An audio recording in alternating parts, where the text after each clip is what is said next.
Welcome back, Decoders. It's me, your favorite host, Justin Dingman, and this is Science Decoded, a podcast by SciWorthy.com, where we take contemporary, recent research and discoveries and talk to the experts behind these to figure out how they happened, if they're real, and why they matter. Right now, we have a few articles up on SciWorthy.com, many of which written by our young scientists in our YSP program. One of note is the use of ivermectin in COVID-19 treatment. And if you want to learn a little bit more about what ivermectin is and how it's helpful against COVID-19, go ahead and log on to sciworthy.com and explore our articles. Today on Tips and Tricks, we're going to be talking about what to do when you don't understand a word, phrase, technique, or even an entire section of a science article.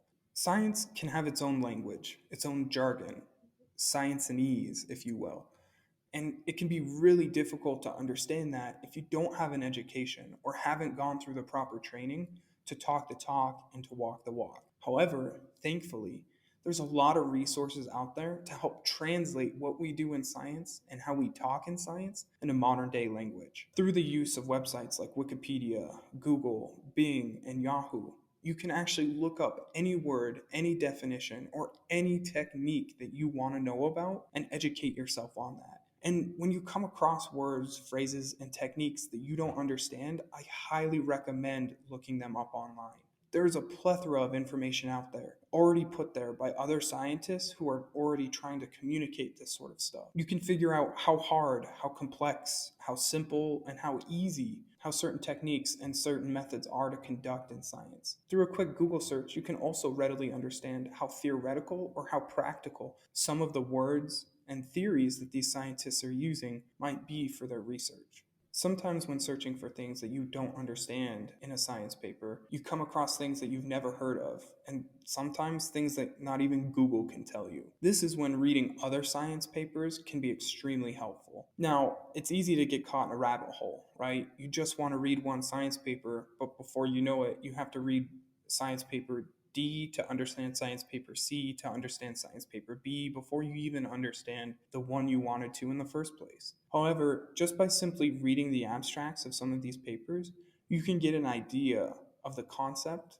that is trying to be communicated through science. When you try and write it down yourself, when you try and synthesize it or summarize it in your own words, you can begin to understand more about what the science is talking about. This shows that you've developed an understanding or you've developed a knowledge base of this idea. At first, maybe highlight the top 3 things that you're most curious about in a certain paper, or maybe that you know the least about. And from there, begin your online search in order to become a more well-rounded and robust learner.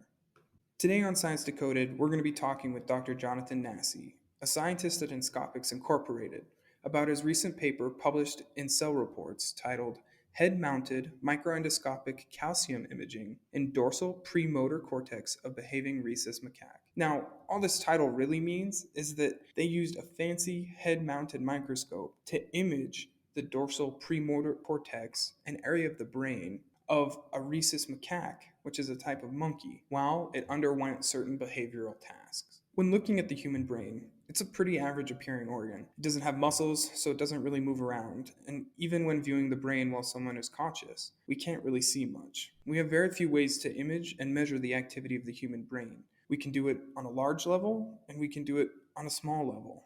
One popular method is to measure amount of the flow of blood in different parts of the brain as a rough estimate of brain activity. Other strategies use instruments to measure changes in electrical activity that occur during various behaviors, such as sleeping, eating, moving, and thinking. These are typically called EEGs. The use of electrical signals as the brain's way of communicating was first hypothesized in the early 18th century, but it wasn't until 1865 when scientists discovered the action potential, an electrical signal that allows 2 brain cells, called neurons, to talk to one another. The electrical signals found in the human brain and elsewhere in the body are due to the movement of ions, or electrically charged atoms, through a cell's membrane that can cause the cell to either become activated and fire, or become inhibited and less likely to fire. Remember, electricity is actually just the movement of a charge through space, either positive or negative. Some of the ions used by the brain include potassium, sodium, and calcium, tiny little positively charged metals. So how can we use this information about how brain cells communicate to create better methods to measure brain activity? A major advance happened in 2001 in biochemistry when researcher Junshi Nakai created a hybrid protein called GCAMP. GCAMP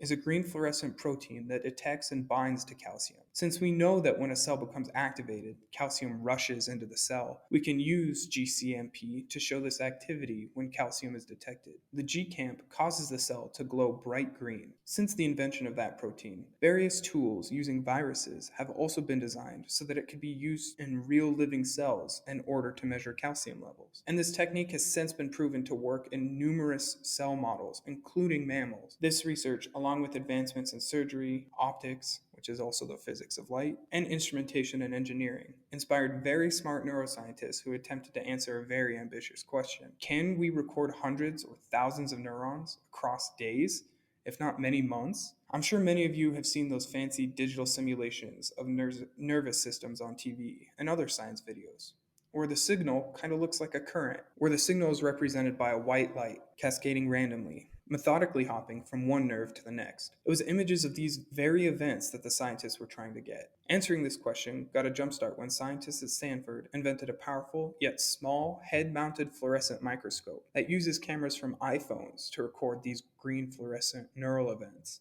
Since its invention in 2011, this new technique for recording brain activity has been used in hundreds of scientific papers exploring brain function. Dr. Jonathan Nassi, a neuroscientist working with the neurotech company Inscopix, has been developing ways to transition this experimental method from mice into primates. Primates include animals such as monkeys and humans. However, any primate that isn't a human being is called a non-human primate. Shocker. Their groundbreaking work has brought us closer to understanding how the human brain works in both healthy and disease states, and in the hopes of developing better therapies for mental illness and autism. His recent work has demonstrated some impressive and exciting results when using this new Miniscope technology and recording activity in primate brains. And after the break, we'll get to talk with Jojo about his most recent paper and the kind of impact his research might make, both scientifically and clinically. So stay tuned.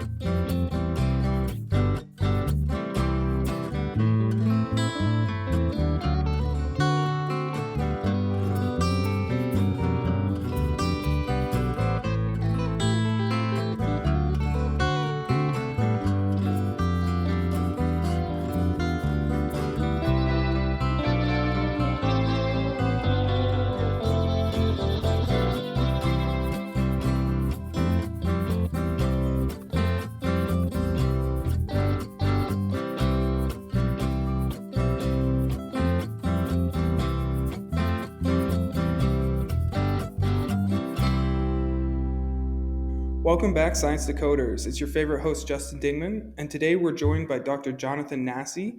Jojo, thanks for joining us today. Absolutely, my pleasure. Why don't you introduce yourself and tell us a little bit about your work and your job and your title and where you primarily work? I'm currently the Senior Director of Translational Science at Inscopix, which is a California-based neurotechnology company that creates brain mapping tools like the miniature microscope that you just described. My role at the company is to oversee our scientific programs, meaning to really think about the strategy and projects we want to pursue and to supervise Inscopix's research and development activities, particularly those meant to have translational or human impact, to make sure that we're conducting studies correctly, interpreting results accurately, and then effectively communicating that both internally to the rest of the company and externally to the wider public. And I think our recent work published in Cell Reports that you mentioned is a great example of this, where we explored whether our Miniscope technology could record brain cells or neurons in behaving non-human primates.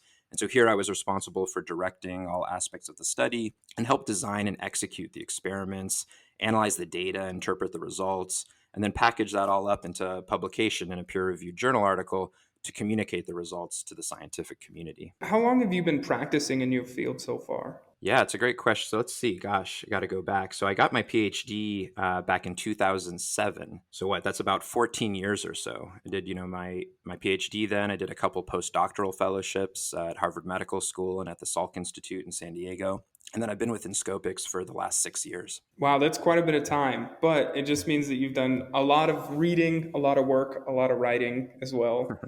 Right. So right. more specifically talking about this paper you published in Cell Reports. How would you describe this fancy mini microscope that's used in the experiment and what makes it work so well for this type of imaging? The best way to describe the miniature microscope itself is to compare it to the microscopes that most of the audience might be familiar with, which is the benchtop fluorescent microscope. Most of us at some point have used a benchtop microscope in a science class to examine a sample on a slide, for example, seawater or some kind of tissue. And here you're shining fluorescent light down through the microscope onto whatever sample you're trying to magnify or see. And the light that basically reflects off of that and comes back into the microscope is what a microscope like that collects, allowing you to image the sample. Now, those kinds of microscopes are large and bulky, sitting on your benchtop, and can be used to image not only tissue samples, but also live animals. However, the big problem with this when trying to image, for instance, the brain in live animals is that you would have to have the animal immobilized or somehow fixed underneath this big stationary microscope, which significantly constrains the types of behaviors and underlying brain functions that one can study. And so the Miniscope is a significant scientific advance for live animal imaging because we've basically miniaturized that benchtop microscope down to the size of your fingertip, making it very small and very light, weighing less than 2 grams. The key advantage of that is now the animal can essentially wear this microscope on its head and can move around and freely behave while we monitor and record their brain activity. And if we really want to understand how the brain works in both healthy and diseased states, this is really a key capability. We need to be able to record neuronal activity when animals engage in natural free behaviors. This microscope, it's not just something you wear on top of your head, though, right? It does require some kind of surgery and is physically attached to the skull, correct? The microscope itself does come on and off the animal, really kind of plug and play docking and undocking. But you're right, there is a chronic implant with the animal. There's a series of steps that basically are involved in preparing the animal for imaging studies. And I think we'll get into some of those, ranging from delivering the fluorescent calcium sensors to the brain and implanting basically a small glass micro lens into the brain, which basically relays a high resolution image from deep into the brain up to above the skull, where you then have this miniature microscope docked and can conduct then your imaging. So, just like in every scientific paper or article published, there's always a hypothesis behind why we do what we do. What was your hypothesis, or what was the gap you're attempting to fill in with your knowledge in science? I think it's a great question. I think in all endeavors in science, but particularly here as we think about the brain, there are many different levels in which we can explore and examine something. For the brain, you can study it at the microscale or sub-cellular level, looking at how molecules or chemical signals are moving around inside the cells and how they act and change over time. You can also study the brain at the macro scale or whole brain level. For instance, there are techniques out there like certain brain scans that provide a very zoomed out view and can give us a good sense of the overall picture of what the brain is doing. However, there's been a gap in the field for a very long time, and that has been our very limited ability to study the brain at the in-between level, or what we sometimes call the mesoscale or circuit level. So at the mesoscale, you're not looking within individual cells or at the whole brain, but at collections of hundreds to thousands of interconnected cells, which we often refer to as brain circuits, to understand how they connect, communicate, and drive behavior and cognition. And what we're trying to do is to fill in that gap, and this miniature microscope and the calcium imaging that it enables really allows you to characterize the mesoscale effectively in several different ways. And one I've already covered, which it allows you to image brain activity while an animal is freely behaving. Two is that by relying on these genetically encoded calcium sensors to provide the signals for imaging, we're actually able to target very specific kinds and types of cells. For example, cells that contain a specific chemical signal like dopamine or serotonin, or cells that connect to specific but different brain regions. And this is a huge advance over traditional recording technologies that are typically blind to cell type. And finally, by coupling the miniature microscope with those glass microlenses that I mentioned previously that can be implanted into the brain, we can image large numbers of neurons in deep regions, essentially granting us access to every part of the brain. And so all of these things together really enable an extremely powerful way to fill in this gap of understanding the brain at the mesoscale or circuit level. And this is important because there's now a lot of evidence that suggests that this level is really key to understanding not only our everyday behavior, but also brain disorders that occur in many different patient populations.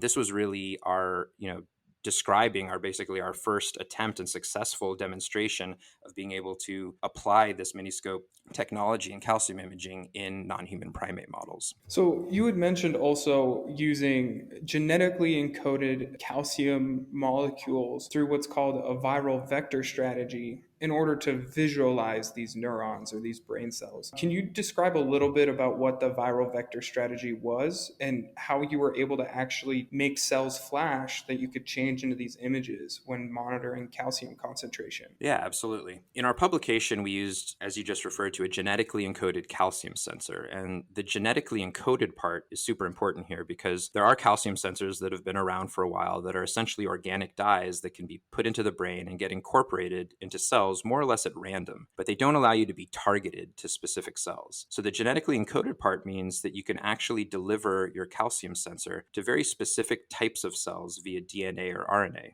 And so to do this, we use viral vectors or viruses. The most commonly used one is the adeno-associated virus, or AAV. And you may be familiar with AAVs because AAVs are used today for gene therapy in humans for all sorts of different applications. And so we're using that same AAV system to deliver the calcium sensor, which is essentially a fluorescent molecule that detects calcium when it enters a cell when the cell becomes activated. And the cool part is that when the calcium is detected, the sensor causes the cell to increase its fluorescence or basically light up, which we can record with our microscope as a proxy of neuronal activity when animals are performing a specific task or responding to specific stimuli. So, some of the new or novel science that's come out of this paper is the use of this genetically targeted calcium sensor, as well as this mini microscope that you guys use. But it's also important that this science has been transitioned into primates. And since it's been transitioned into primates, what do we actually stand to learn from this kind of science? Right. I think there are a couple of important points to make here. So, the first is that similar to how we talked about different levels of analysis of the brain and how we're filling in the gap in that way, it's also important to study the brain across many different animal model species.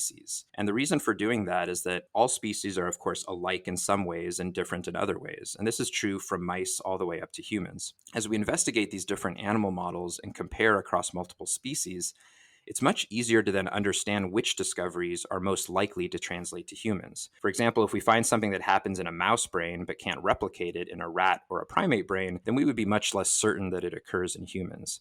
So this cross-species investigation and validation is really important, and primates are really at the more advanced end of that spectrum. And then the second point to make here is that non-human primates, and in particular the rhesus macaque, which has been one of the gold standard animal models in neuroscience for many decades, they're highly similar to humans. And of course, they're not the same, but in terms of a single species that we can study, the rhesus macaque has high similarity to humans, not only in terms of brain structure and function, but also in terms of their complex cognitive and behavioral abilities, which are more similar to humans than that exhibited by worms, fruit flies, or rodents. And so the findings in primate are more likely to translate to humans, and that's why it's important to apply these new techniques and technologies in this important model species. Are there limitations you see in transitioning this kind of technology and research from primates into humans? Yeah, I mean, I'd say that, those limitations are kind of, or barriers are slowly coming down, I would say. I mean, I think it's important to say that that's, certainly not the primary focus for us is sort of to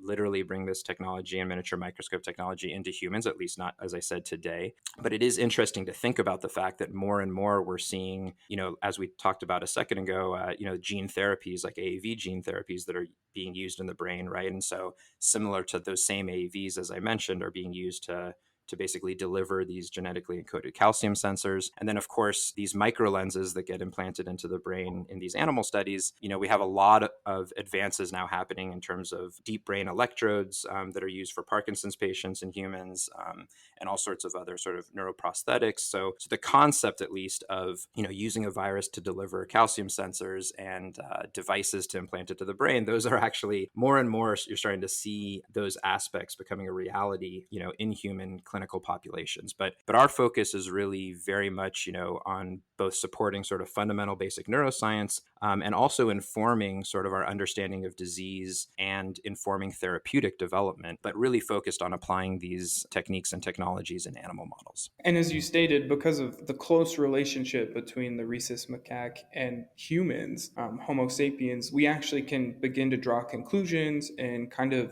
understand how this science works on a more complex level with a more neuroscientifically complex animal, such as a monkey that's able to display complex behavior and cognition. That's right, exactly. Yeah, and it's a lot of these technologies, they're often developed in low order species and rodents or what have you. And honestly, it takes quite a while and a lot of work to move them up into non-human primates. And it really takes a focused effort, often by, many folks in the field, to really make that happen. But I think that, it really is critical if we really want to understand the brain and be able to make that connection to the actual human condition, as you just mentioned. So typically in science, our results or the data and information that we actually use and read and interpret, they come in different forms than what we typically present on graphs or in figures or in tables. This is oftentimes known as raw data. What was the raw data like from your experiments, and how did you go about converting that raw data into images and videos? Yeah, right. So the raw data in our case are these videos of imaged activity in the brain. And because we have cells lighting up and dimming down, we're literally watching them turn on and off, which is actually really fun to watch. And these videos are basically a symphony of lights across a field of view that we now have to make sense of and extract results from. Our main goal is to extract changes in fluorescence in identified individual neurons across time for each of these videos that we can then line up to actions or events that happen to the animal during the experiment to see if the neurons are responding in some way to those behaviors or stimuli. And so to get us there, the videos go through a series of steps to allow us to isolate the relevant signals. We start with some basic image processing steps to clean up the video, such as adjusting the contrast and stabilizing the video in case there are some motion artifacts we need to correct for. And then we use various statistical algorithms to first identify where the neurons are in the video, and then second, to pull out and extract the dynamic calcium traces from each of those neurons. And once we have that, we can then line up those calcium traces of the hundreds of imaged neurons to see how these different activity patterns may correlate or relate to specific actions of the animal or events the animal is experiencing. For example, are these neurons turning on or off when the animal is socially interacting with another animal or moving its body in specific ways? And so that's essentially how we go from those really, beautiful, exciting videos of cells turning on and off, flashing before your eyes, to the actual results that we can then, further interpret and understand what's happening. And as the designer of this kind of project or these experiments, what are some of the key methodological advances that you guys made during this research? Fundamentally, this is a methods paper. So the aim was to describe, really for the first time, that you can use this Miniscope technology for calcium imaging in behaving macaques. And because this is really a first proof of concept, there were honestly a lot of questions going in, because while we've applied this tech to rodents extensively over the past 10 years, it was really an unknown whether the approach would also translate to macaques. And that's everything from, can we express the genetically encoded calcium sensors with this AAV technology, as readily as we've been able to in rodents? What are the proper surgical techniques and protocols to implant these micro lenses? And what's the nature and quality of the signal that we're actually going to be able to get out of the macaque brain? And the exciting takeaway is that it absolutely does translate, and I would say we were pretty surprised by how readily it actually translated. Certainly the years of development in rodents, I think, was a big advantage for us, and possibly also just, certainly the group of scientists and our collaborators that worked on this. I think we came in with a lot of experience bringing different types of technologies in the past kind of for the first time into primates. And so not only can we do this now in the macaque with the surgical techniques and protocols that we established, but we can use these viral strategies that I mentioned previously to record from specific cell types during behavior and do so longitudinally and stably over long periods, and in this case over 8 months. And that's really important for these types of studies in macaque, where you're typically training the animals extensively, spending many months, really just training the animal on behavioral tasks. So you really want to be able to record an image from these animals for as long as possible. So, talking about the behavior of these macaques, then the behavioral task involves the primate actually reaching out its hand to get a treat and then eating that treat as a reward.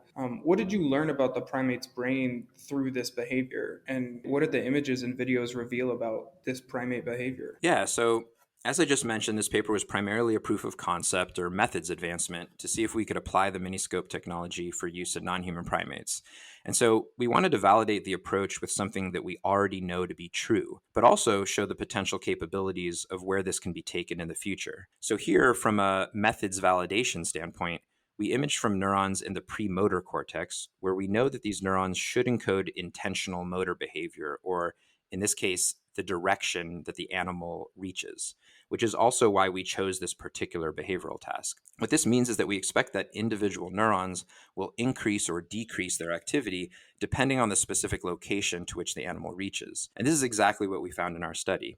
And if you look across all the neurons as a population, they're thought to encode the entire space in which the animal might reach to. And this is cool because what we can then do is take the activity of the entire population of cells and decode or predict where the animal is actually reaching on a given trial, which we were able to do in this paper. And so while not a discovery per se, these results were very exciting because it allowed us to validate the method and compare it to what's been shown previously with other approaches. One exciting new thing that we showed is that we can actually track these neurons over long periods, something that's not easy to do with other technologies. And so this is just one example of the promise of this new approach, as we can begin to ask questions like, how stable are these responses over time? What kinds of changes do we see as the animal learns a new behavior? And what kinds of changes do we see associated with the onset and progression of neurodegenerative or neuropsychiatric disease? Just out of curiosity, honestly, for myself, what did you notice much of a delay or an ability to predict an animal's behavior based on the calcium signaling of the neurons in the brain before the animal actually had a visible action? Yeah, it's a great question. So, there's actually, when you do sort of these sorts of decoding analyses, there's, kind of two main approaches to it. One is sort of online decoding and one is offline decoding. And so in online decoding, you're literally, as you're recording live, you're taking the signals you're recording, you're running them through some algorithms, and you're predicting literally during that trial that the animal's reaching before the animal reaches, which direction they're going to reach to. And so in an online decoding, you can really get at that question that you were just asking, right? Which is like, what's the kind of timing of this and the delay, or how much time before the actual reach do you need to measure that activity? In this case, as a first step, we didn't have a setup for online decoding, and so all of the analysis was done offline. And so we're basically, taking all of the measured recordings from those experiments, and again, still looking at a trial by trial level to see if we can basically take the activity that we measured and, quote unquote, predict the animal's reach, right? But then we're basically looking to see how accurate that prediction was, all offline after the experiment. So I think it's a great question, and I think certainly as we think about using decoding like this in more applied ways, I think it's going to be interesting to investigate sort of the timing of these signals and their predictive ability in more detail. Absolutely. And we're always told about reaction time and how many seconds that is or how many seconds that takes, but it's really interesting to me to potentially use this technology to see the actual difference between cognition and result and understand how also maybe more complex cognition may take longer time to work itself through before you see a result from that. Yeah, absolutely. And there's a lot of research that's been done looking at sort of like prior to the animal making its movement or making a decision, kind of the changes in activity that you could observe in the brain, and some really great work sort of,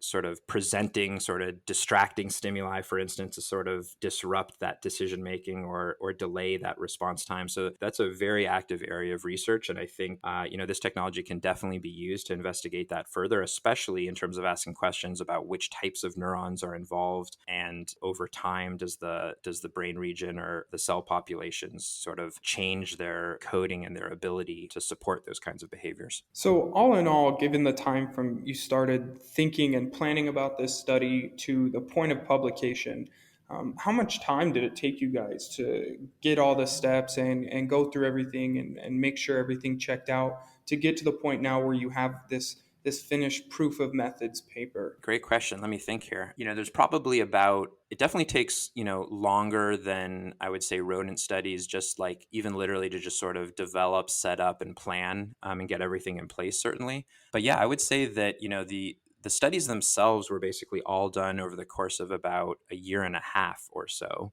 And there's probably a good 6 months at least of pretty like detailed, focused planning and sort of developing all the, implant hardware and different sort of surgical protocols that we plan to undertake. And then, a great part of your question is then, of course, even after you've collected all that data, analyzed it, which, probably took another 3 to 4 months or so, then how long does it take to actually get it published, right? And so, I mean, one interesting thing is just the open source or kind of preprint databases now, like bioRxiv. So it was actually up there pretty soon after we finished the analysis and wrote something up. But probably all in all, from beginning to end, getting it actually out there and published in Cell Reports, I want to say it was probably a good 3.5 years of work to get it to this point. Yeah, and I think it just goes to show too, a lot of people think that science and technology, especially discoveries like this, all of a sudden one day it works in a lab and you call a newspaper and everybody knows about it. But Right. I think it's a little bit different nowadays with the rigorous nature of publishing science articles and how much detail has to go into making sure that everything is very robust, defensible, and provable, and also repeatable in what you're trying to attempt. Absolutely, yeah. As a scientist and an author, as you're going through that review process, it could be pretty grueling at times, but I've never come out at the end and not felt like the paper is, much improved, and that the scientific rigor is, just much better. And so I think the peer review process is absolutely critical to all of this. And definitely this paper, was significantly advanced and improved through that process. Now, we've touched a little bit upon technological applications for this technology, but what are your hopes for it moving forward? And can this be used for anything therapeutic? Yeah, this is a great question and one that's very important to us at Inscopix. I think there are a couple of different ways, we see that how the tech can be used. The first way is, of course, for fundamental neuroscience research, really filling the gap in our understanding of the brain at the mesoscale or circuit level. And we've already seen so many exciting breakthrough discoveries published based on studies in rodents, and it will be really exciting to see the same in the near future for studies in non-human primates, really advancing our understanding of how the brain works in a model species relevant to humans. The second way we see the technology having a big impact is toward informing therapeutic development for brain disorders. The debilitating symptoms associated with most brain disorders, be it Parkinson's, schizophrenia, or autism, are now thought to be largely driven by dysfunctional activity at the circuit level. And so understanding both what normal circuit level functioning looks like and then how it goes awry in disease will really lay the foundation for the development of next generation therapeutics that are hopefully much more precise and effective than what currently exists today. And this is the case for small molecule drug development, gene therapies, as well as devices like deep brain stimulation and brain-computer interfaces, which we believe can be significantly advanced and optimized based on circuit-level readouts from the brain. And so overall, I think there are many different avenues through which this technology can and already is making a translational impact. And then in the long run, we hope this will ultimately help to improve outcomes for people suffering from diseases affecting the brain. And at the end of the day, our goal is really to create powerful new neuroscience tools and technologies to improve brain health. And we're really excited about the breakthroughs, discoveries, and better treatments that lie ahead. Absolutely. And I think I can say also on behalf of everyone at SciWorthy how impressed that we've been with the images and the results and the videos that have come out of this study and from these papers, and the application that it has and the possibilities that it has to show us more about how the brain functions and what's important in brain functioning. But before I let you go, Jojo, I always ask one question at the end of every podcast. Why'd you come on the podcast today? And what do you hope to say to anyone who might be listening out there that is curious about your job or your science and just about exploration in general? Yeah, well, I think first and foremost, thank you very much for the opportunity to come on the podcast. I think that it's always really exciting and a pleasure to be able to, share all, like we were talking about, all the hard work, the 3.5 years of effort, right, that we weren't doing for no good reason, right? This was very important to us. We think it's going to have a big impact on the field and for human health. And so it's just so important to communicate that to the rest of the public. And I think coming on your podcast is just such a great way to do that, and really the opportunity to not everyone's going to pick up a Cell Reports article out there. And so it's so important to communicate this to the wider public and really to get their support ultimately for this kind of work, because it's super important and it can't just be supported by the scientific community. It has to be supported by, a much wider community. That's really the primary reason. And again, really just appreciate and thank you for the opportunity. Absolutely. Well, Jojo, thanks for your time. We know you're a busy doctor out there conducting all different types of primate and rodent research. So we really appreciate any time a big time scientist can take the time out of their day to talk to us and explain a little bit about what they did so that everybody can understand it. So thank you for your time. Yeah, absolutely. Thanks, Justin. Really appreciate it. Hi, Gina here. Thanks for listening to Science Decoded. We want to thank our host with the most, Justin Dingman, as well as our behind-the-scenes team members, Osama Alien and Garrett Campion. Our channel artwork was designed by Tammy Whitsons, and our theme song was written and recorded by Graham Albright. We'd also like to thank our Patreon and local supporters. Without all of you, we couldn't do what we do. Sciworthy is an initiative of the 501c3 nonprofit Blue Marble Space. You can learn more at www.bluemarblespace.org.